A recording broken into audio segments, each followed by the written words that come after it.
जय हिंद साथियों, आप सभी को पता चल ही गया होगा कि आज आपके लिए बहुत अच्छा बहुत बढ़िया दिन है आप सभी के लिए कि आपकी यू पुलिस की न्यू वैकेंसी का नोटिफिकेशन आ गया, जिसका आपको बहुत ज़्यादा इंतजार था। सबसे अच्छी खुशखबरी उन सभी के लिए है जो किसी भी छोटे मोटे कारणवश या कोई फिजिकल में निकल गया या कुछ कुछ आपके नंबर कम पड़ गए थोड़े बहुत और वो 60,244 वाली भर्ती में नहीं सिलेक्शन ले पाए, या जो नए भर्ती वाले भी हैं उनके लिए भी अच्छा मौका। तो उसी के ऊपर अच्छे तरीके से मैं आपको बात बताऊँगा कि इसका जो नोटिफिकेशन है वो कब तक आ जाएगा, और सबसे बड़ी बात इसमें किस तरीके से करनी है आपको तैयारी जिससे आपका सिलेक्शन हो सके। अच्छे तरीके से आपको डिटेल से बताऊंगा।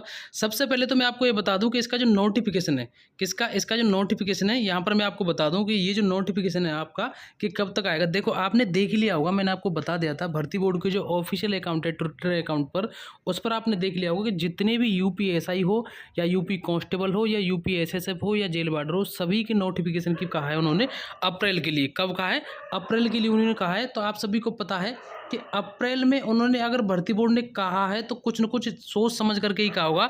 लेकिन अगर आप ये कहते हैं कि भैया थोड़ा सा लेट भी हो सकता है, तो उन्होंने अप्रैल लास्ट के लिए कहा है। अगर लेट थोड़ा बहुत हुआ भी तो कोई ऐसी बड़ी बात नहीं, बस इतना है कि मई फर्स्ट वीक तक आपका जो नोटिफिकेशन है आपको देखने को मिल जाएगा। अब सबसे जो बड़ी बात आती है, क्या नोटिफिकेशन आने से हमारा सिलेक्शन हो जाएगा? हमारा सिलेक्शन होगा। कैसे करें तैयारी, इसके ऊपर बात करेंगे अच्छे तरीके से कि कैसे करें तैयारी। ठीक है, देखो, सबसे पहले तो मैं आपको बता दूं, आपको भी पता है, मुझे भी पता है कि आप अगर तैयारी करेंगे, जो मैं आपको बताने वाला हूं उससे पहले मैं आपको बता दूं, सबसे अच्छी और बढ़िया आपको जानकारी दे दूं। आप तो तैयारी करेंगे ही करेंगे, ये मुझे पता है, कहीं ना कहीं से आप पढ़ेंगे ही पढ़ेंगे। तो साथियों, आप यहाँ पर देख सकते हैं एग्जामपुर के विवेक सर ने, जो आप सभी के बहुत ज़्यादा चहेते हैं, उन्होंने आप सभी के लिए एक परिवर्तन बैच निकाला है। अगर आपको तैयारी करनी ही है तो आप इस बैच से करिए। और इसमें सबसे बड़ी अच्छी बात क्या है पता है? इसमें सबसे बड़ी अच्छी बात यह है कि इसमें 25+ कोर्स से जुड़ने का मौका मिलेगा आपको। इसमें सबसे पहली बात तो यही है कि जो आपकी वैकेंसी आई है UP police constable, UP PAC, SSF और यूपीएसआई की, उसमें आप अच्छे तरीके से तैयारी कर सकते हैं। चाहे आप दिल्ली पुलिस की करें तो भी, SSC, SSC GD, UP triple SC, group D, सभी के लिए केवल और केवल 499 रुपये में। और ये बैच अभी शुरू नहीं हुआ, ये बैच आपका स्टार्ट होगा 1 अप्रैल से। कब से होगा? 1 अप्रैल से ये आपका बैच स्टार्ट होगा। ऐप की जो लिंक है वो भी मैं आपको डिस्क्रिप्शन में दे दूंगा। बहुत अच्छे तरीके से तैयारी करिए। और एक बार अगर आपने बैच ले लेते हैं, ये इन्होंने दे दिया है पहले ही कि आप यहाँ पर लाइफ टाइम पढ़ाई कर सकते हैं। तो अब आपको मैं बताता हूँ कि किस तरीके से आपको कैसे तैयारी करनी है। देखिए, यहाँ पर मैंने जो लिखा है आपके लिए, सबसे पहले कि एलिजिबिलिटी, यानी कि जो भी वैकेंसी आई सबसे पहले तो हम उसके लिए योग्य होने चाहिए कि हमारी जो योग्यता है वो उसके लिए है या नहीं। जैसे आपने अगर कांस्टेबल का फॉर्म भरना है तो आप यूपी पुलिस के लिए 12th पास होने चाहिए। ठीक है, अगर आपको यूपीएसआई का फॉर्म भरना है तो उसके लिए आपके पास नॉर्मल ग्रेजुएशन होनी चाहिए। तो सबसे पहले तो ये बात हो गई। ठीक है, ये वाली। अब बात करते हैं हम सिलेबस की, जो कि सबसे ज़्यादा जरूरी है। अगर आप किसी भी फील्ड में उतर रहे हैं तो उसका एक बार हमें ये जायज़ा लेना चाहिए कि इसमें हमें क्या क्या परेशानी आ सकती हैं, इसमें कैसा हमें रास्ता मिलेगा, और उसका सीधा सीधा दूसरा नाम है सिलेबस। अगर हम कोई भी एग्जाम की तैयारी कर रहे हैं तो उसके लिए हमें सिलेबस पढ़ना बहुत ज़रूरी है कि अगर हम यूपीएसआई की तैयारी करना चाहते हैं तो उसका सिलेबस क्या रहेगा, क्या क्या सब्जेक्ट आएंगे। अगर यूपी पुलिस कांस्टेबल के लिए तैयारी करना चाहते हैं तो उसका सिलेबस क्या क्या रहेगा। सबसे पहले आपको सिलेबस देखना है।